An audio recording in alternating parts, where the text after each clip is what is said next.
Levons-nous et prions ensemble. Père céleste, du fond du cœur, nous te remercions pour cette clarté absolue que tu nous as donnée. Seigneur, nous pouvons le dire humblement, jamais cela n'a été aussi clair que lorsque tu as révélé ta parole et ta volonté dans ce temps. Et même tout ton plan de salut, tel que tu as révélé ta parole, dans ce temps, ça n'a jamais existé auparavant. Seigneur, tu es fidèle, tu es vrai, tu as fait de grandes choses pour nous ici.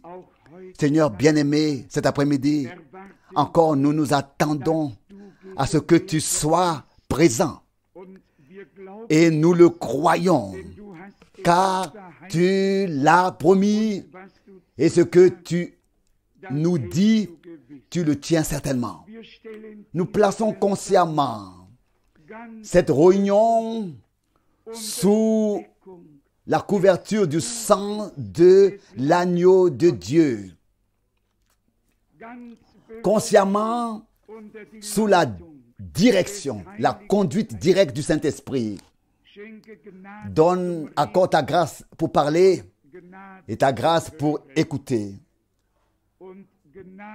Et la grâce pour mettre en pratique, expérimenter la parole que nous avons entendue, la vivre, que nous puissions vivre, expérimenter personnellement. Et cela sous l'écoute de la parole, ce qui est prêché à l'instant même, à l'endroit même. Seigneur, partout où ton évangile est proclamé, les mêmes choses rapportées dans les évangiles doivent se produire, car tu es le même, hier, aujourd'hui, et le même éternellement. Dès maintenant, nous te remercions déjà de tout cœur pour la victoire et pour la bénédiction que tu nous donneras au saint nom de Jésus. Alléluia. Amen. Nous venons d'entendre la première prédication de l'année 1988. Et nous avons remarqué sur quoi le Saint-Esprit mettait le doigt. Alors que nous prions entre frères dans la pièce voisine, j'ai senti à travers la prière que frère Rousse était puissamment touché. Et j'ai suffisamment de connaissances pour savoir qu'il ne faut pas étouffer l'Esprit de Dieu. Même si cela semble parfois un peu dur, c'est la pure vérité. C'est la pure vérité. Et ceux qui étaient à Zurich dimanche dernier peuvent confirmer que j'ai dit que j'aspire au jour où les gens recevront l'Esprit de Dieu comme au commencement et seront réellement scellés du Saint-Esprit, car je ne veux pas seulement avoir prêché. Je veux passer l'éternité avec tous ceux qui ont entendu la parole de ma bouche. Qui ont entendu la parole de ma bouche. Et pour cela, il faut que nous vivions et fassions toutes les expériences qui sont exigées comme condition dans la parole de Dieu, comme condition préalable à l'enlèvement. À l'enlèvement. En tant que frères, nous en avons déjà parlé depuis quelque temps et nous nous sommes vraiment étonnés de voir comment il se fait que si peu de personnes ont été baptisées dans l'esprit, au sens même de la Bible, baptisés du Saint-Esprit et de feu. Si la Bible, si frère Rousse dit ici de manière si tranchante qu'à partir de maintenant, il ne baptisera d'eau plus personne dont il ne sait pas que la personne a fait une expérience réelle avec Dieu. Je dois dire que la même pensée m'anime depuis des années déjà. En tant qu'homme qui baptise d'autres personnes, il faut savoir que celui qui est baptisé est vraiment devenu croyant, qu'il est devenu bibliquement croyant, qu'il ne se contente pas d'adhérer à une église ou de suivre la parole, mais qu'il a fait une expérience avec le Seigneur lui-même personnellement. Je crois qu'une repentance est accordée à tout être humain selon la parole de l'Écriture tirée de l'Épître aux Romains. Reconnaît que l'Esprit de Dieu te conduit à la repentance. Romains 2. L'Esprit de Dieu qui est présent pendant la prédication de l'Évangile nous convainc de trois choses. Et je voudrais lire ces trois choses et ensuite nous pouvons nous examiner pour savoir si l'Esprit de Dieu a été et est efficacement sur nous et a opéré déjà ces choses en nous, et nous reviendrons ensuite à ce qui a déjà été évoqué. Jean, chapitre 14, l'évangile de Jean, chapitre 14. Bien sûr que je ne suis pas du tout préparé à cette situation. C'est une surprise pour moi-même. Et pourtant, la parole est toujours écrite ici. Non, ce n'est pas 14, c'est dans ce cas Jean 16. L'évangile de Jean, le chapitre 16. Ici, je voudrais lire à partir du verset 7. Levons-nous donc pour cela, s'il vous plaît, si je peux le demander. Lisons ensemble l'évangile de Jean, le chapitre 16, à partir du verset 7, peut-être même déjà à partir du verset 6.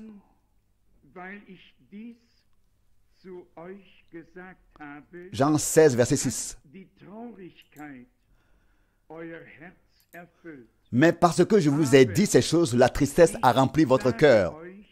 Mais je vous dis la vérité, il est bon pour vous que je m'en aille, car si je ne m'en vais pas,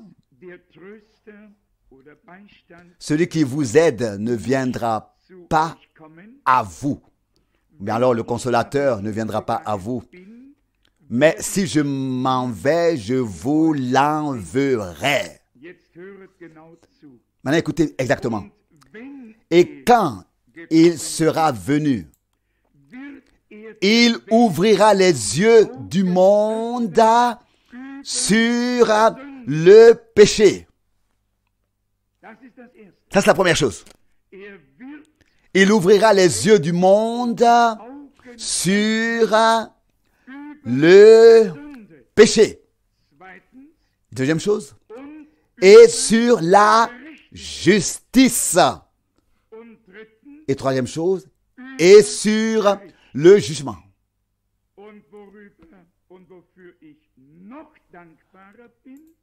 Et ce sur quoi et pourquoi je suis encore plus reconnaissant, c'est que ces trois choses seront expliquées dans le verset suivant, expliquées dans les deux versets suivants, ou expliquées dans les trois versets suivants.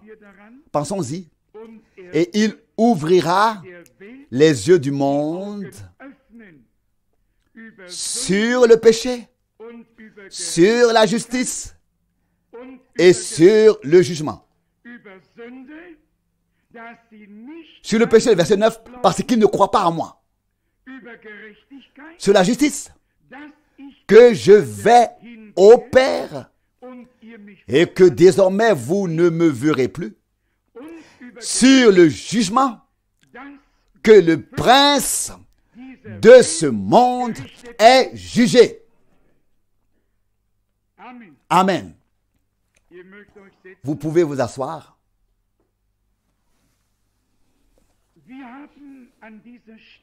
En ce lieu, nous avons eu dès le début la directive de Dieu de fonder tout ce qui est annoncé, prêché, proclamé sur la base biblique.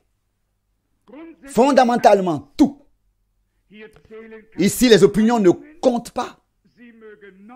Elles sont...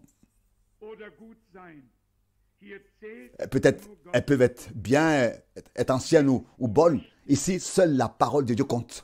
Maintenant, je voudrais que vous répondiez au Seigneur, la main sur le cœur, à ces trois questions. À ces trois questions. L'Esprit de Dieu a-t-il pu t'ouvrir les yeux, bien-aimées sœurs et bien-aimés frères? A-t-il pu t'ouvrir les yeux et a-t-il pu te montrer ce qu'est l'incrédulité et ce qu'elle a entraîné et qui a conduit à la première transgression dans le jardin d'Éden? Transgression. C'était l'incrédulité face aux paroles de Dieu. Et l'incrédulité a mené à la désobéissance. Et la désobéissance à la chute. Et la chute était parfaite. Ici, je tiens l'Esprit de Dieu, le Saint-Esprit. Il est écrit qu'il ouvrira les yeux du monde sur le péché, sur la justice et sur le jugement. Sur le péché, parce qu'ils ne croient pas en moi. Avez-vous noté le jour dans votre vie où vous vous êtes rendu compte que vous étiez dans l'incrédulité et que vous étiez perdu dans cet état d'incrédulité et que vos yeux ont été ouverts selon la parole de notre Seigneur? Si vous ne croyez pas que je le suis, vous mourrez dans vos péchés. Mais savez-vous un jour où l'Esprit vous a fait comprendre que c'était lui et que vous êtes venu à croire en lui comme votre sauveur personnel? Alors n'hésitez pas à dire Amen. Amen. Il le faut. Et c'est particulièrement difficile pour les enfants qui grandissent dans un foyer de croyants. C'est particulièrement difficile pour eux. Ils sont protégés, ils sont préservés de beaucoup de choses et il est alors parfois difficile de tracer une ligne claire. Je l'admets ouvertement et je m'incline devant ce qui est juste et ce qui a été dit. Les enfants issus de foyers croyants doivent eux aussi, comme leurs parents s'ils étaient croyants, faire l'expérience de Dieu de la même manière. Et c'est là que nous pensons à la déclaration du frère Branham qu'il a reprise de David du Plessis, selon laquelle Dieu n'a pas de petits-enfants, mais seulement que des enfants. Selon la parole de l'Écriture. Mais voici moi et les enfants que Dieu m'a donnés. C'est même écrit dans l'Épître aux Hébreux. Vous connaissez tous bien le Nouveau Testament et certainement aussi un peu l'Ancien. Nous continuons à lire sur le jugement, le verset 11, sur le jugement, que le prince de ce monde est jugé. Peut-être avons-nous laissé la justice. On a sauté le verset 10, hein, n'est-ce pas? Je le lis maintenant. Sur la justice que je vais au Père et que désormais vous ne me verrez plus. Que s'était-il passé? La justification divine avait été donnée par la crucifixion et la résurrection. Dieu avait rendu sa justice à l'homme. Rendu sa justice à l'homme. Et maintenant, Christ est monté pour être le grand sacrificateur, le souverain sacrificateur, en raison de son propre sang qu'il a versé pour intercéder en notre faveur. Mais je veux, en particulier, je ne veux pas prendre à la légère le point qui a été souligné. Je crois à une conversion avec des larmes, à un retour à Dieu de tout son cœur, avec un cri de larmes. C'est ainsi que je l'ai vécu. Mais il se peut bien sûr que les gens fassent l'expérience de Dieu de différentes manières. C'est pourquoi il est conseillé à chacun de ne pas raconter son histoire de conversion de manière aussi directe et détaillée, afin que les autres ne pensent pas que tout cela doit m'arriver de cette manière aussi. Si ce n'est pas le cas, alors ça veut dire que je ne suis pas devenu croyant. Nous le voyons même dans les Écritures. Parfois, les gens devenaient d'abord croyants, puis ils étaient baptisés, puis ils étaient ensuite baptisés dans l'esprit, de l'esprit, et puis pendant que Pierre, et il y en a eu d'autres aussi, c'était pendant que Pierre prêchait, encore que le Saint-Esprit est tombé sur tous ceux qui avaient entendu sa prédication. Et il n'y avait pas beaucoup de temps pour eux de faire l'une ou l'autre chose. Mais l'Esprit de Dieu est venu sur eux, les a convaincus. Ils se sont convertis, ils ont été nés de nouveau et ont été baptisés du Saint-Esprit en 10 minutes. Vous pouvez lire la prédication de Pierre. Même ceux qui savent bien lire ont pu la lire en 5 minutes. Quand l'Esprit de Dieu est vraiment présent et que nous sommes attentifs à l'action de l'Esprit et que nous suivons de tout notre cœur, nous n'avons pas besoin de 100 ans, peut-être même pas de 3 heures.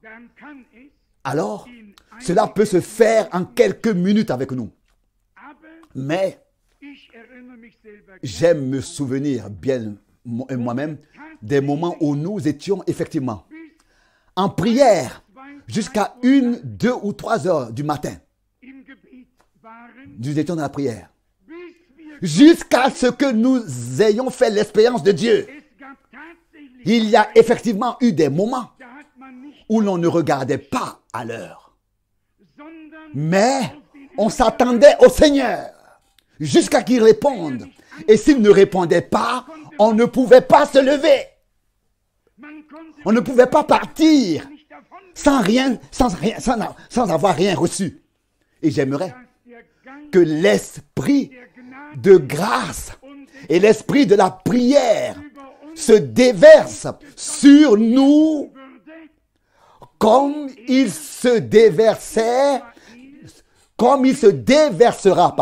au futur sur Israël, selon le prophète Zacharie, quand ils regarderont vers celui qu'ils ont percé.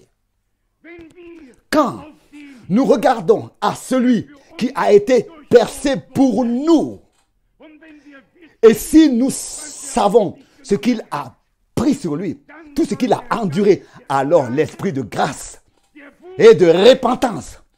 Oui, alors l'Esprit de Dieu doit venir sur nous. Et il est écrit qu'ils pleureront amèrement et se lamenteront comme on pleure et se lamente sur le premier-né. Le Christ, le premier-né, est mort sur la croix pour toi. Et cela touche notre cœur. Cela nous émeut. Et je veux dire que c'est aussi ce dont nous avons besoin. Alors, tout sera différent. J'en viens encore au troisième point.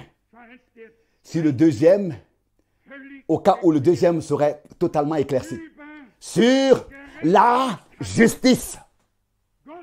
Dieu a rendu à l'homme par Christ la pleine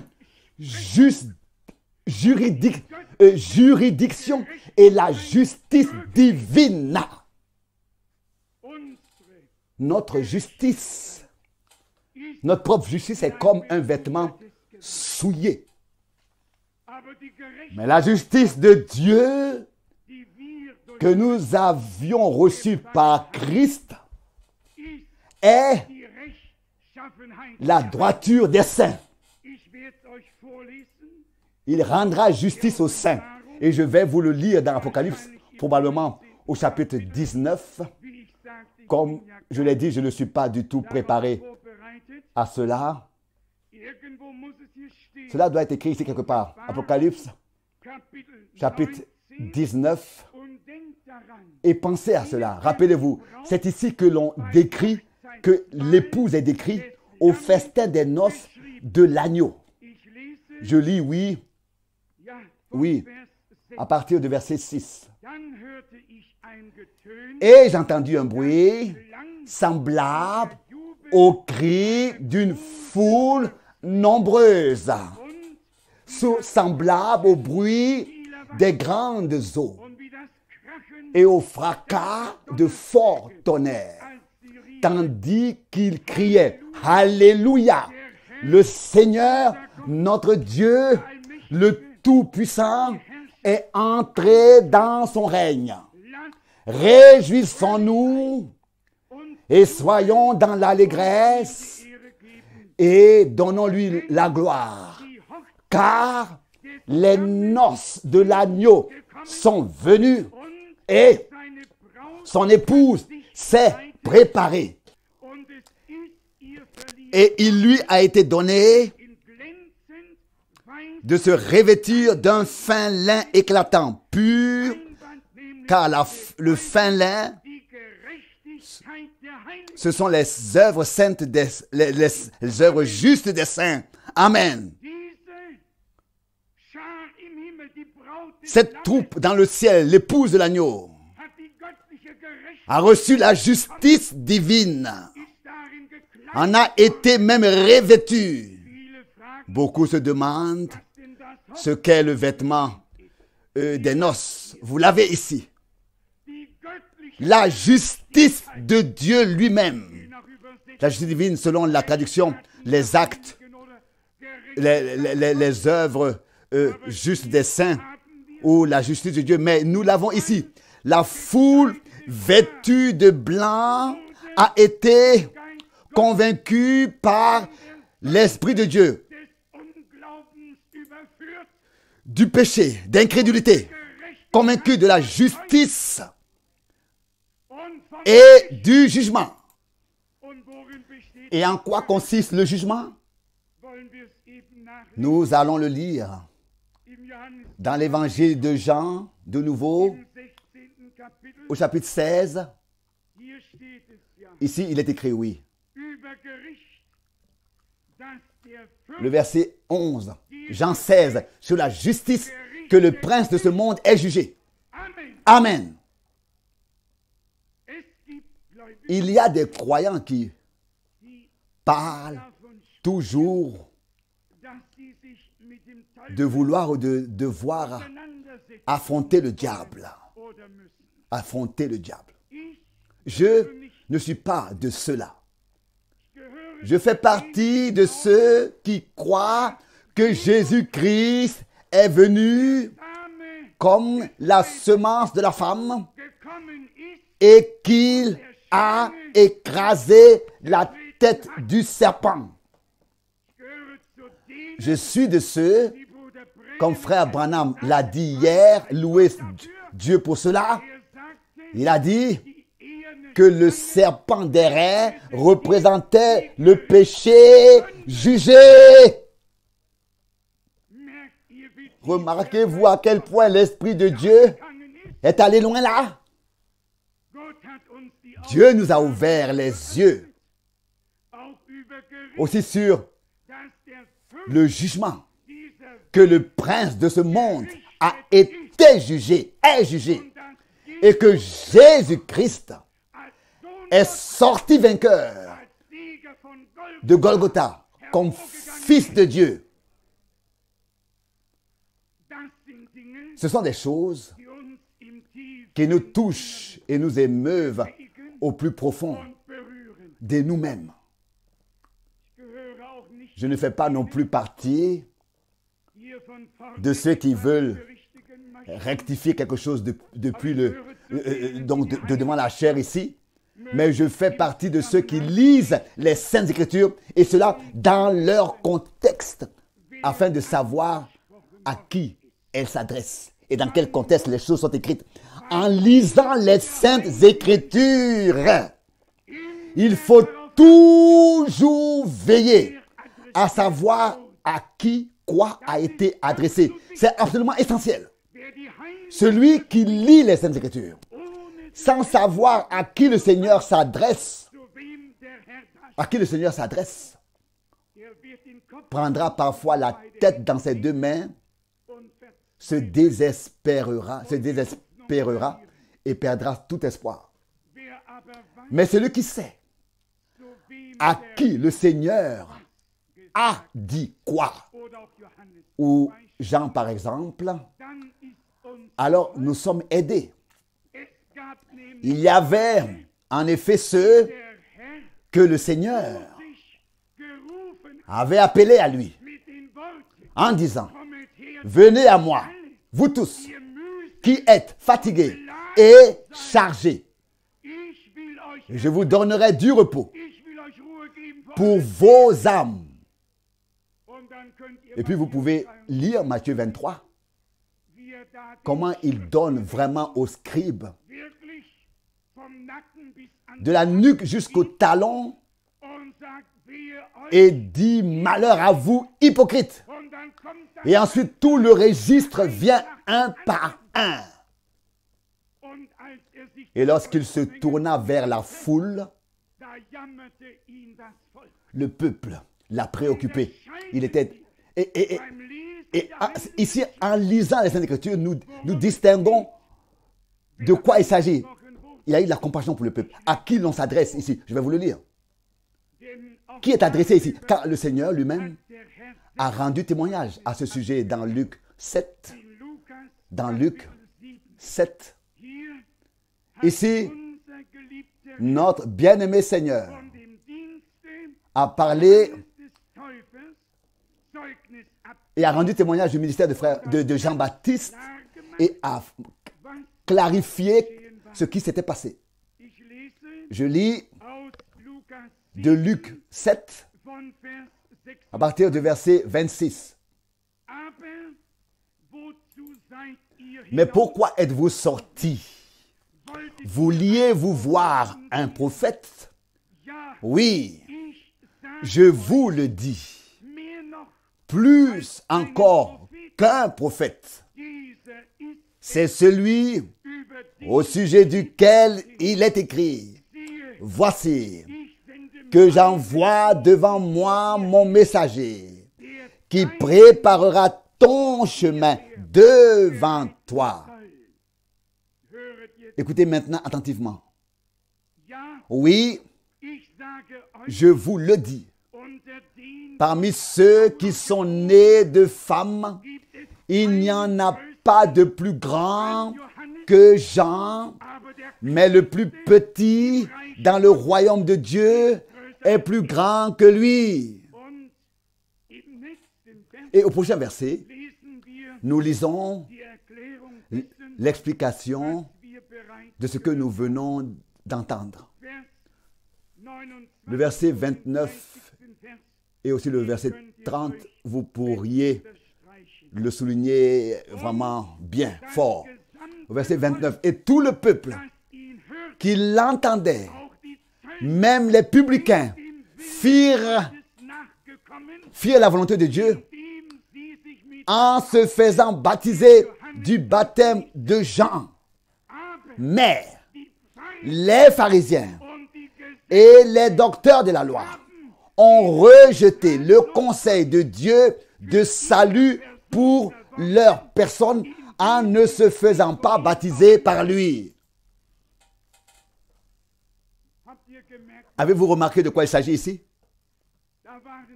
Il y avait deux groupes différents et je vous le lis pour que vous le sachiez une fois pour toutes. Une fois de plus, je remercie Dieu pour ce livre, la Bible. Merci à Dieu pour les Saintes Écritures.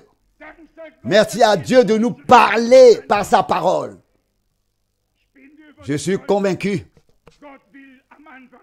que Dieu veut commencer cette année de la bonne manière, en beauté avec nous. Il veut nous conduire par son esprit à la repentance. Il veut que nous portions des fruits justes de la repentance. Que nous ne fassions pas seulement semblant de nous être repentis, mais que nous fassions suivre cette repentance de fruits justes. C'est ce que nous lisons ici dans l'évangile de Luc, au chapitre 3. Chapitre, comme je l'ai déjà mentionné, car il est bien question ici du verset 2, mais je lis du verset 10.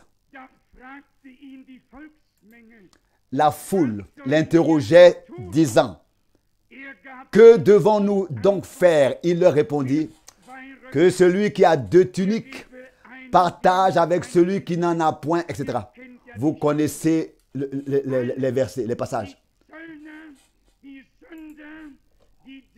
Vous, tous les publicains, les pécheurs, les prostituées, et qui qu'ils soient, le bas peuple est venu et tous ont demandé ce qu'ils devaient faire. Il en était de même le jour de la Pentecôte. La question était, que devons-nous faire? Que devons-nous faire? Celui qui n'a pas demandé. Qui était-ce donc? C'était les scribes et les pharisiens, ceux qui n'ont pas demandé. Ils n'avaient pas de questions, non. Ils étaient au-dessus de tout. On ne leur adressait, ils ne se sont même pas sentis adressés, concernés par la parole. Bien-aimés, je crois que nous venons ici, non pas pour critiquer, mais pour nous soumettre à la volonté, à la parole de Dieu. Et que chacun individuellement qui écoute un sermon, une prédication biblique, qu'il se demande, Seigneur, que veux-tu que je fasse? Vous pouvez me le croire si vous avez autant de confiance et de foi. Il m'arrive de dire cette phrase dans la même journée plusieurs fois. Seigneur, qu'est-ce que tu veux que je fasse? Je dis, Seigneur, montre-moi ce que je dois faire. Fais-moi prendre les décisions que tu as prises pour moi. Ce n'est pas seulement une chose qu'on dit une fois dans la vie, une personne qui commence le chemin avec Dieu. Ce n'est pas une chose qu'on a dit comme ça une seule fois. Cela nous accompagne tout au long de notre vie. Puis-je vous demander, quand notre Sauveur a dit, pas ce que je veux, mais ce que tu veux, pas comme je le veux, mais comme tu le veux, pas ma volonté, mais que ta volonté soit faite. Est-ce que c'était quand il nourrissait les 5000 ou les 7000, ou quand il était ici ou là, quand? Qu'est-ce qu'il a demandé? Il a dit, et cela c'était à Gethsémane, sur le chemin de Golgotha, sur le chemin de l'agonie et de la mort. Quand diras-tu,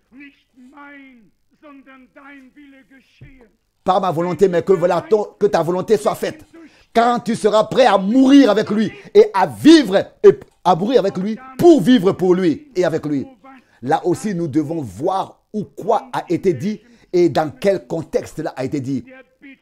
La coupe amère lui fut présentée. Et il dit, Seigneur ou Père, si c'est possible que cette coupe passe loin de moi. Puis il dit non. C'est justement pour cela que je suis entré dans cette heure. Nous aussi, nous dirions parfois, Père, laisse donc cette coupe amère passer au-delà de moi et passer sur moi. Et lorsque nous devenons alors silencieux, alors cela nous parle en nous. Dieu nous a justement fait entrer dans cette heure pour que notre chemin se termine, que notre volonté s'arrête et que la volonté de Dieu se fasse et que nous puissions marcher ensuite sur le chemin de Dieu. Chaque chose à sa place, en son temps. Qu'en est-il de toi et de nous tous? As-tu déjà pu dire de tout, du fond du cœur, sincèrement, oh mon Dieu, je veux faire ta volonté? Savez-vous que cela, que c'est l'essentiel, c'est le A et le O. Ça, c'est l'ABC. Car, qu'est-ce qui est écrit dans Samuel? La désobéissance est comme le péché de sorcellerie. Et la propre volonté est comme l'idolâtrie. Quelqu'un pourrait-il dire, quoi, idolâtrie? Moi, idolâtre? Je ne suis pas parmi les païens. Mais l'idolâtrie ici, dans l'Église, peut être pire que celle des païens. Toute propre volonté, toute obstination du cœur, toute voix personnelle, pensée personnelle et tout ce que nous faisons nous-mêmes est une abomination pour Dieu. Nous devons faire partie de ce que Dieu lui-même fait maintenant. Et il nous a fait entendre une telle prédication au commencement de cette année. C'est pas pour rien. Et nous ne nous demandons pas pourquoi. Pourquoi elle a dû s'abattre sur nous comme un orage. Ne savez-vous pas qu'un bon orage purifie l'air? Que c'est tout simplement nécessaire? Et j'espère que là aussi nous verrons le contexte.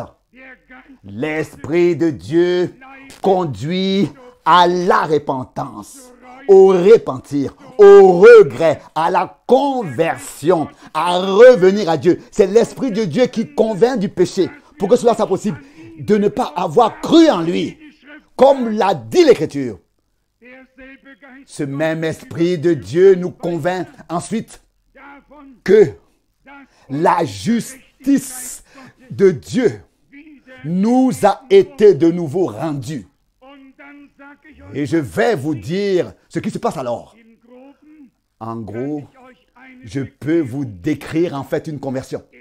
D'abord, l'Esprit de Dieu vient sur cette personne, la convainc de sa méchanceté, de sa corruption, de son mensonge et de tout ce qui est encore là dans son cœur, à tel point que tu pourrais avoir un dégoût de toi-même.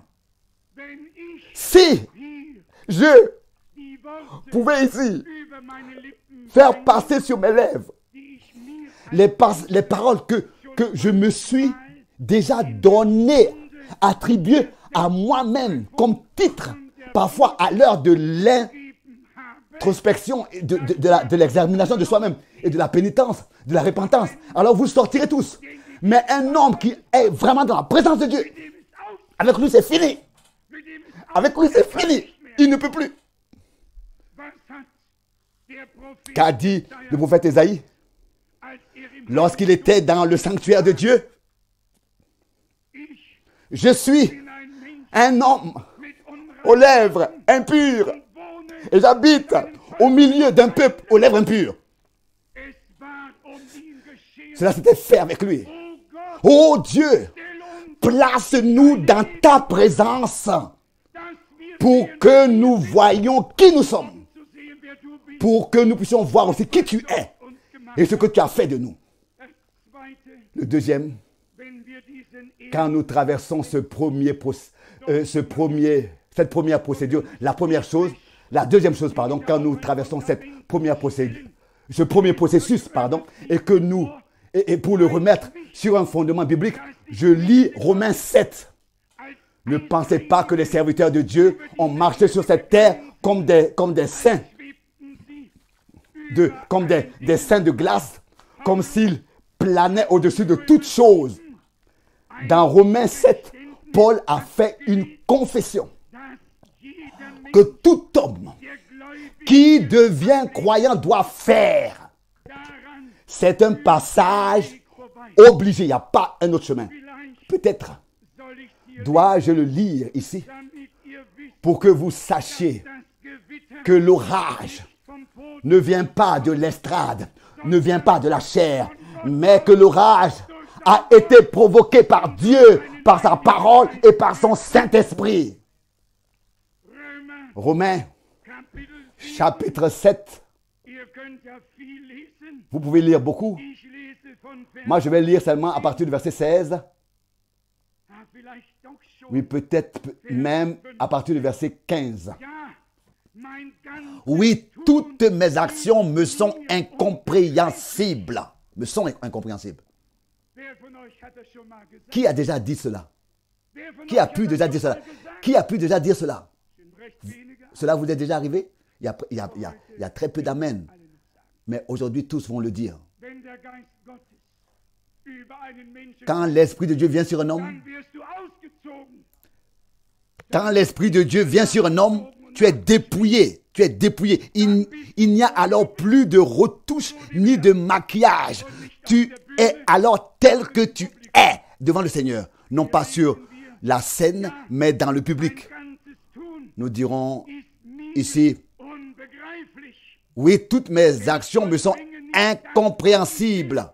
Nous disons ici, verset 15, car je n'accomplis pas ce que je veux, mais je fais ce que je hais. Qui a déjà pu dire cela? Cela vous est déjà arrivé? Il n'est pas nécessaire que ce soit toujours en tous les jours, et tous les jours, toujours et tous les jours. Mais il est certain que c'est notre témoignage à tous. Le verset 16. Mais si je fais ce que je ne veux pas, je reconnais par mon accord intérieur avec la loi, que celle-ci est bonne. Nous pourrions entrer ici dans des choses nombreuses et profondes. Dieu, dans son omniscience, a en effet dû attraper l'homme qui était tombé, le convaincre, et il a donné la loi pour lui montrer en quoi consistait cette transgression. Et c'est pourquoi Paul était écrit ici, ce que je veux faire, verset 16 encore une fois. Mais si je fais ce que je ne veux pas, je reconnais par mon accord intérieur à la loi que celle-ci est bonne. Le verset 17. Or, ce n'est plus moi alors qui l'accomplit, mais le péché qui habite en moi. Car je sais en effet qu'il n'y a point de bien en moi, c'est-à-dire dans ma chair, car la bonne volonté est bien présente en moi, mais non la pratique du bien. L'accomplissement du bien. Qui d'entre vous a déjà été aussi honnête comme cela est dit ici dans la Sainte Bible? C'est ainsi. C'est ainsi. La parole de Dieu est vraie à tout égard. Nous lisons ensuite Le verset 19. Car je ne fais pas le bien que je veux faire, mais j'accomplis le mal que je ne veux pas faire. Un homme de Dieu, un apôtre, un homme ravi au 3e ciel, qui a entendu des paroles qu'il ne pouvait pas prononcer. Un homme qui pouvait dire que le mystère caché aux enfants des hommes depuis le commencement a été maintenant révélé à ses saints serviteurs et apôtres. Il déverse ici son cœur. Il ouvre son cœur. Et je vais vous dire pourquoi il y a une telle diversité dans le Nouveau Testament. C'est pour que chaque individu, l'Église et chaque situation dans laquelle nous pourrions nous retrouver ait été décrite à l'avance pour que nous puissions recevoir la réponse divine des Écritures. C'est pour cela que toutes ces choses sont arrivées. Je poursuis la lecture. Le verset 20. Que Dieu nous aide. Que Dieu nous vienne en aide. Or, si je fais ce que je ne veux pas, ce n'est plus moi qui l'accomplis, mais le péché qui habite en moi. Je trouve donc en moi, qui veut faire le bien, la loi, pour que le mal s'accomplisse en moi. Car, selon mon homme intérieur, je suis d'accord avec joie et prends plaisir à la loi de Dieu. Ensuite, au verset 23, il est écrit, mais perçois dans mes membres une loi d'un autre genre qui s'oppose à la loi de ma raison et me rend captif de la loi sous la loi du péché qui agit dans mes membres. Et ensuite, suit le grand cri. Ici, Paul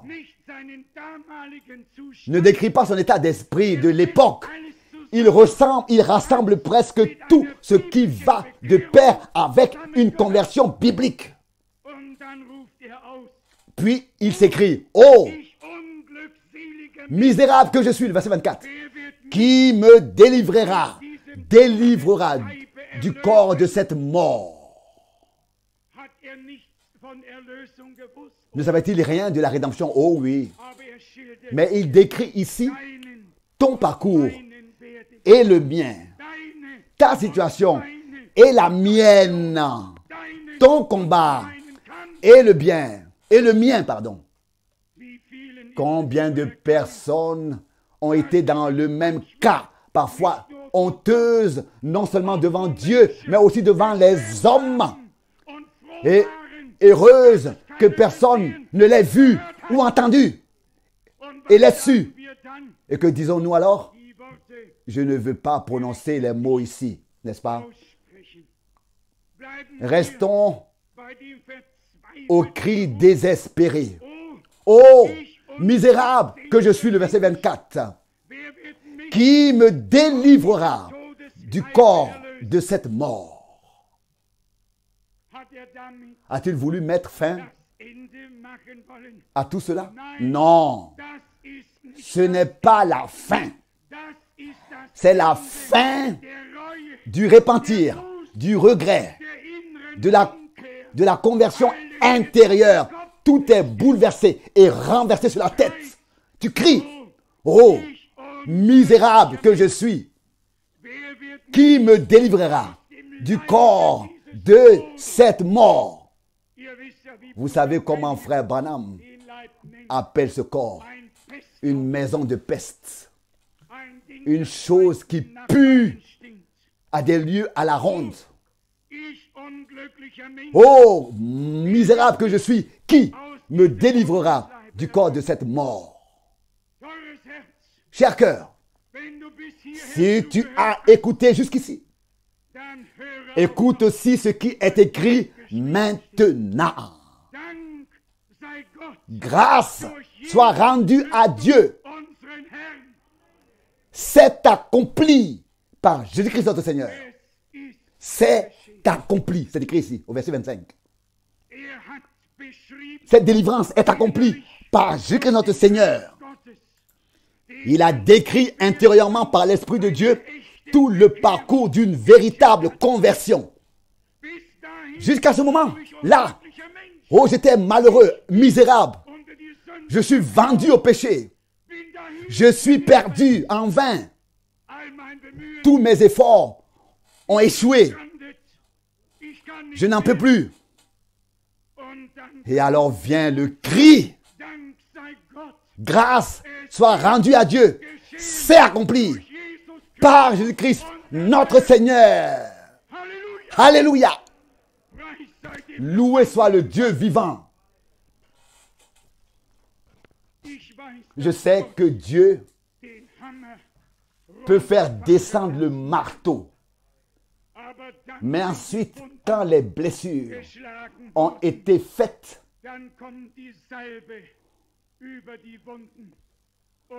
la pommade, le baume vient sur les plaies et elles guérissent. C'est ce qui est écrit. Tu frappes et tu guéris en même temps. Mais seuls ceux qui ont le cœur brisé peuvent guérir. Car c'est là que se trouve, que Dieu habite dans le sanctuaire et avec ceux qui ont le cœur brisé et l'esprit courbé. Si vous voyez quelqu'un marcher sur des échasses, vous pouvez l'oublier. Une personne grosse et une personne qui a reçu la grâce saura qui l'a gracié, qui lui a fait grâce. Je dois conclure parce que la force terrestre n'est pas non plus à ma disposition sans fin, même si elle est avec l'aide de Dieu là. Laissez-moi maintenant ouvrir le chapitre suivant. Le chapitre, ce chapitre-là, nous sommes tous passés par là maintenant. Je tremble de tout mon cœur, de tout mon corps. Nous l'avons tous vécu, n'est-ce pas, Romains 7. Et celui qui n'a pas encore été saisi, qui demande à Dieu d'être saisi de cette manière. L'évangile pénètre dans notre âme et nous demandons que dois-je faire. La condition de l'homme telle que Dieu la voit et telle qu'elle est réellement, nous l'avions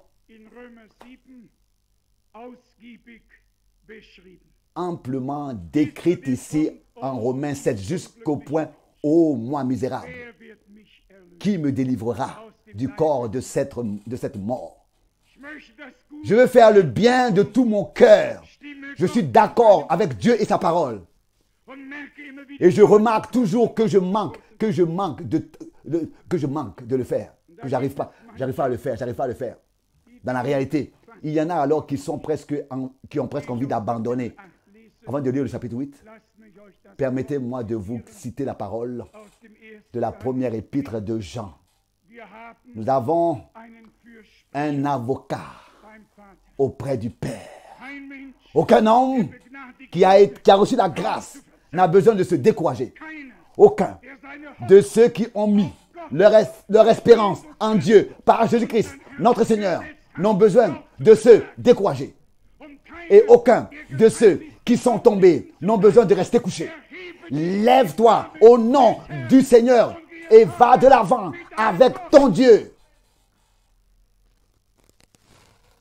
Romains chapitre 8.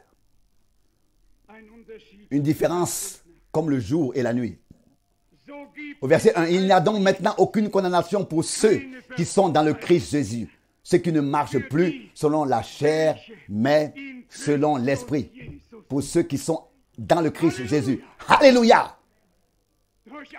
À travers tout le désespoir, la détresse de la conscience, à travers la lutte intérieure, et ensuite parvenir au sceau en Christ, d'être scellé en Christ.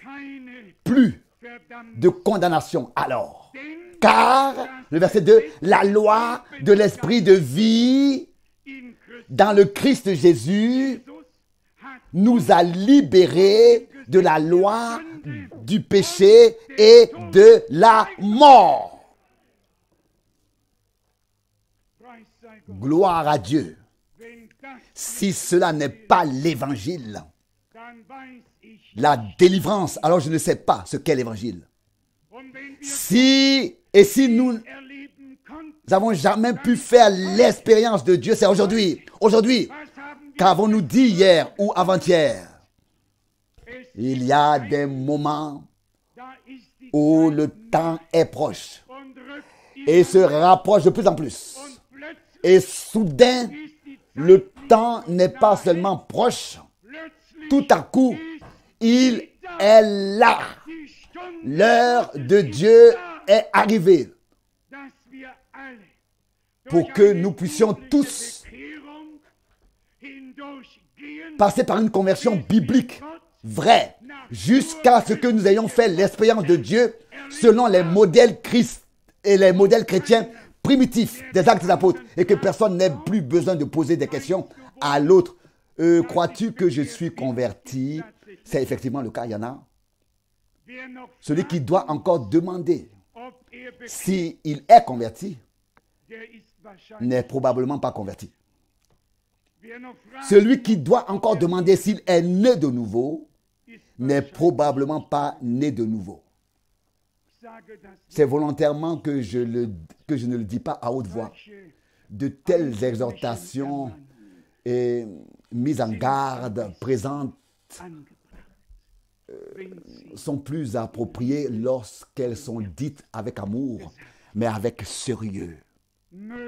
Que Dieu, en ce premier jour de l'an 88, pose un fondement biblique dans ta vie et dans la mienne.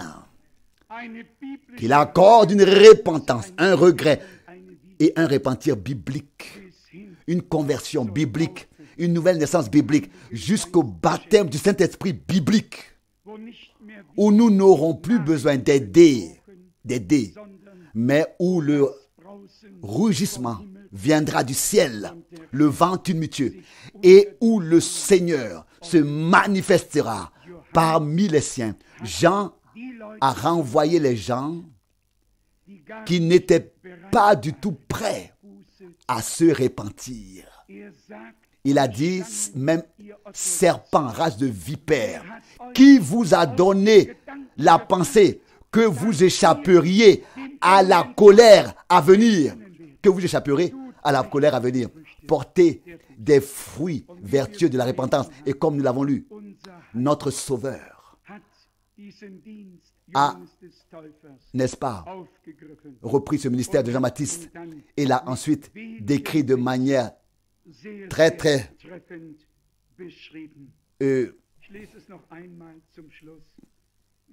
selon la vérité en quelques phrases. Je le relis pour conclure Luc 7, versets 29 et 30. Luc 7, versets 29 et 30. Et tout le peuple qui l'entendait, même les publicains, firent la volonté de Dieu. Et vous pouvez le lire. Jean a prêché la volonté de Dieu, a annoncé la volonté de Dieu. Il leur a dit, repentez-vous car le royaume des cieux s'est approché. Il n'a pas seulement baptisé, il a annoncé le royaume de Dieu. Et tous ceux qui en faisaient partie et tous ceux qui l'acceptaient se laissaient baptiser, se sont fait baptiser. Et puis comme nous l'avons souligné précédemment, au verset 30, il est écrit ici, mais les pharisiens et les docteurs de la loi ont rejeté le conseil de Dieu de salut pour leur personne en ne se faisant pas baptiser par lui. Cela n'était pas conforme à leur statut. Ce n'était pas selon leur connaissance. Ce n'était pas selon leur enseignement. Ils n'étaient pas prêts à se soumettre à la volonté de Dieu, à la volonté de Dieu. Ils n'avaient pas reconnu le jour de la visitation de grâce de Dieu. Au contraire, ils avaient fait tout ce qui était possible et impossible pour nuire à la chose de Dieu, à l'œuvre de Dieu, à la cause de Dieu. Bien-aimés, avons-nous reconnu le temps de la visitation divine dans notre temps? Que toutes choses doivent maintenant être remises à leur place, être rétablies dans l'ordre primitif. Et cela inclut le baptême biblique au nom du Seigneur Jésus-Christ. Et pour ceux qui ont vraiment entendu l'évangile, qui ont été convaincus par l'Esprit de Dieu du péché et de la justice et du jugement. Si vous n'avez pas compris cela, comment est-ce que la justification divine a eu lieu? Comment pouvez-vous alors la voir, la recevoir? Nous devons savoir et vivre ces choses et expérimenter ces choses ensuite. Pas seulement les savoir, mais les expérimenter personnellement. Et puisse le Dieu Tout-Puissant, qui m'a si gracieusement surpris et qui nous a tous visités aujourd'hui, qu'il nous bénisse, qu'il vous donne la grâce que sa parole que nous avons entendue accomplisse en nous tous ce pourquoi il l'a envoyé. Et je vous donne à tous un conseil. Laissez tomber tout bavardage entre vous. Seulement ce qui est nécessaire. Seulement pas avec des bouches cousues. Ce n'est pas ce que je veux dire. Non pas que quelqu'un regarde dans l'autre direction quand il voit quelqu'un arriver. Je ne parle pas non plus de cela. Mais je veux dire que les conversations qui ne sont pas nécessaires, nous voulons nous en abstenir afin que l'Esprit de Dieu puisse agir après les réunions. Vous savez, quand on prend un médicament, cela dure parfois 2 ou 3 heures et ensuite l'effet se fait sentir. Je pense que nous ressentirons tous l'effet de la révélation que nous avons vue, entendue et communiquée aujourd'hui. Nous la ressentirons. Nous ressentirons cela. Je suis reconnaissant à Dieu du fond du cœur. Vous aussi, êtes-vous vraiment reconnaissant? Amen. À Dieu, amen. N'y a-t-il pas de résistance en vous? Non, amen. Souhaitez-vous tous faire l'expérience de Dieu? Amen, amen, amen, amen. Levons-nous. Levons-nous. Qui n'a pas honte de dire tout ce que Paul a dit dans Romains 7 ans. Dites une fois Amen. Nous sommes ainsi aux yeux de Dieu. Il a bien jugé notre état. Bien jugé notre état. Mais il parle par l'intermédiaire du prophète Ésaïe. Quand vos péchés seraient rouges de sang, ils deviendront blancs de neige. Que l'Esprit de Dieu nous convainque maintenant du péché, de l'incrédulité, puis de la justice que Dieu nous a donnée, et aussi sur le fait que le prince de ce monde est jugé. Qui croit que par la grâce de Dieu, nous pouvons être et avons été transférés de Romains 7 à Romains 8. Nous sommes passés de Romains 7 à Romains 8. Amen, amen. Qui est prêt à dire de tout cœur que ta volonté soit faite? Amen. De tout cœur. Que ta volonté soit faite. Qui veut dire de tout cœur que ton règne vienne? Amen. Père Céleste, tu nous vois tous. Wirke du weiter Continue d'agir durch dein Wort par ta parole und durch deinen et Geist par ton esprit an deiner bluterkauften sur ta foule rachetée par le sang, ta troupe rachetée par le sang. Seigneur, bien-aimé, Bitte für ein je prie pour tous und ich stelle mich et jetzt je me place maintenant sur ta parole aus Johannes de Jean 17. 17. Ich bitte nicht Je ne prie pas seulement pour vous, sondern auch mais für aussi alle, pour tous ceux die durch qui, euer Wort par votre parole, zum Glauben viendront à croire en moi. Du hast für Tu as prié pour tous, auch für pour nous aussi, pour moi, pour tous ceux qui deviendraient un jour croyants. Tu as en avance prié pour eux. Seigneur fidèle, nous te remercions pour cela. du hast uns Tu as pris soin de nous, misérables, malheureux, hommes en qui il n'y a rien de bon, die dem Tode abandonnés à la mort et à la perdition, livrés à la mort et à la perdition. Tu hast du dich angenommen, hast uns den Tu Spiegel nous as deines agréé, tu nous as montré devant nous le miroir de ta parole, placé le miroir de ta parole devant nous et nous nous sommes reconnus. Nous sommes reconnus. Gift der Schlange Le venin du serpent hatte in uns avait fait son œuvre en nous. gezogen. Aber du Mais hast der tu as Schlange écrasé den Kopf la tête zertreten. du serpent.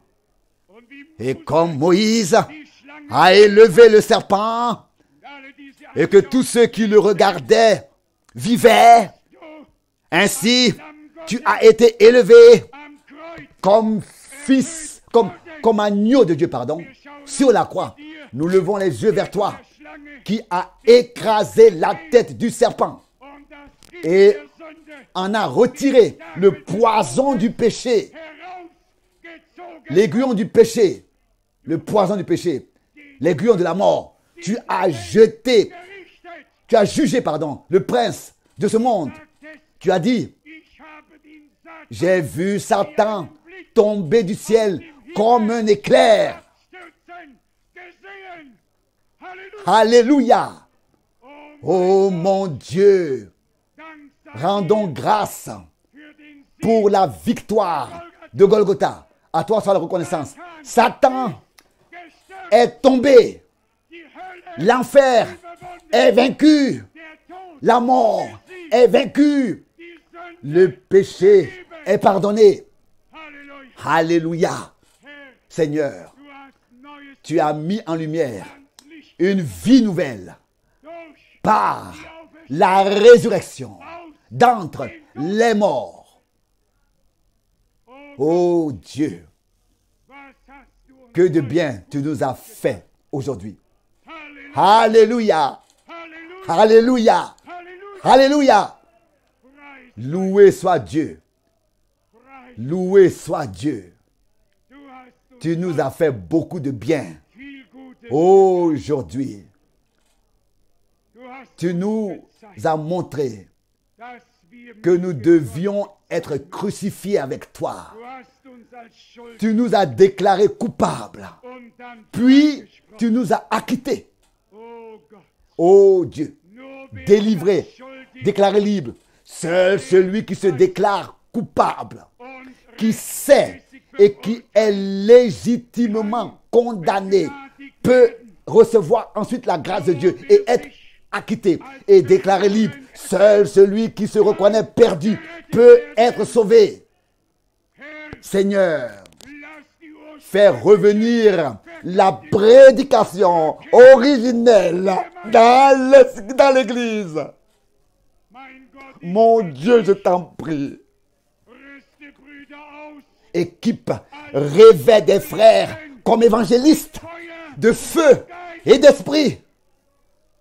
Oh, Sauveur, hier seid à toi la gloire et l'honneur. Herr, Seigneur, lasst uns, fais-nous oublier was die Welt ce que le monde dit ou pense à ce sujet. wir stehen Nous nous tenons devant toi. und die einzige Et la seule question que nous avons est, stehe comment me tenir devant toi? Dans quel état je suis devant toi?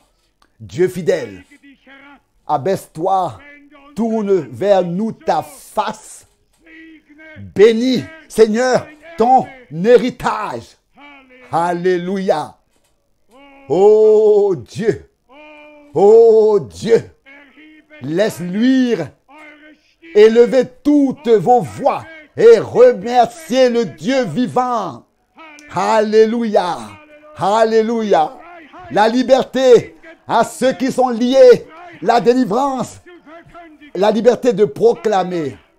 Alléluia. Alléluia. Alléluia. Gloire à Dieu. Loué soit Dieu. Alléluia. Alléluia. Alléluia. Je m'étais déjà mis de côté. Et soudain, une parole du Seigneur m'est venue.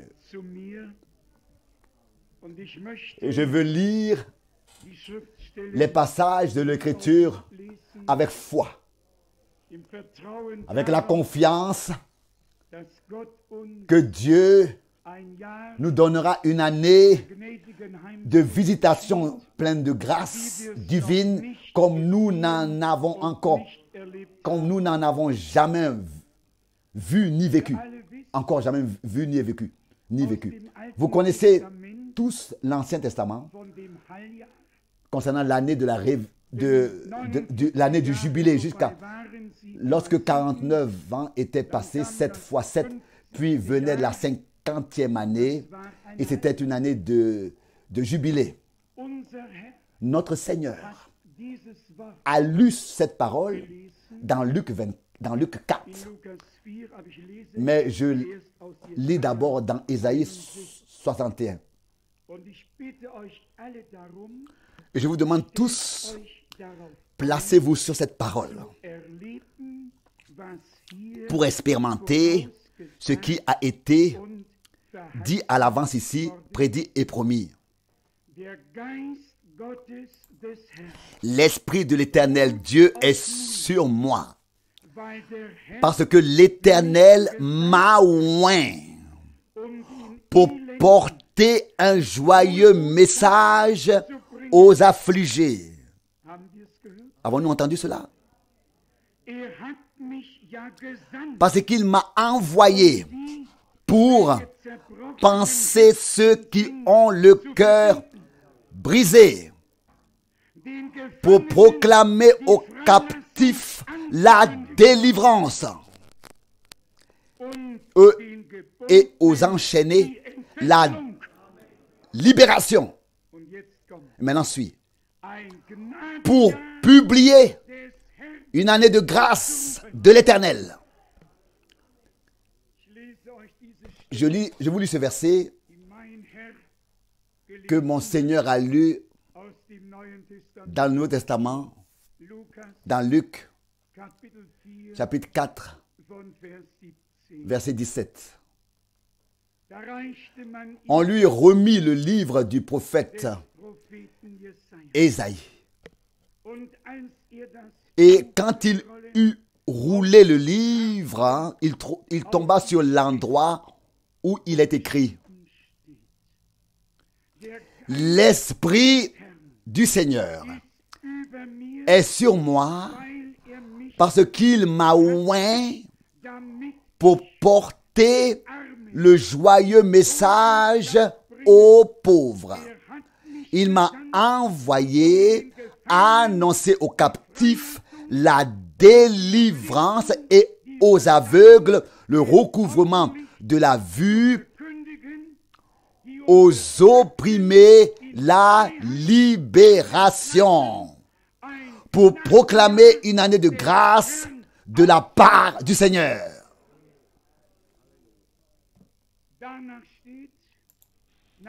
Il est dit ensuite qu'après avoir lu cela, il a refermé le livre.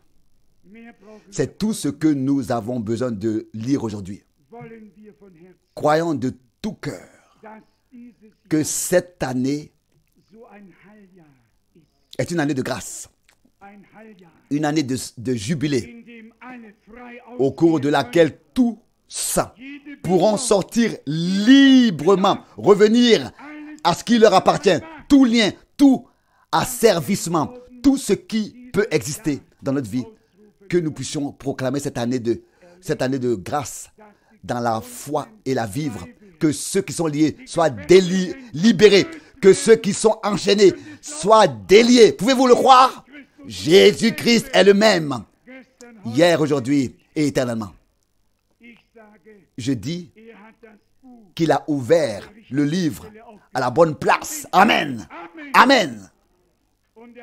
Et il s'est aussi arrêté au bon endroit, à la bonne parole, ne parlant que du jour ou de l'année du salut et non du jour de la vengeance. Ça, c'est notre Seigneur et notre Dieu. Il est fidèle. Je sais qu'aujourd'hui, de grandes choses se passent au milieu de nous. Aujourd'hui, de grandes choses se passent dans nos cœurs. Nous ne serons plus jamais les mêmes après ce jour. C'est Dieu qui nous l'a donné. Qu'il en soit remercié. Alléluia. Gloire à Dieu.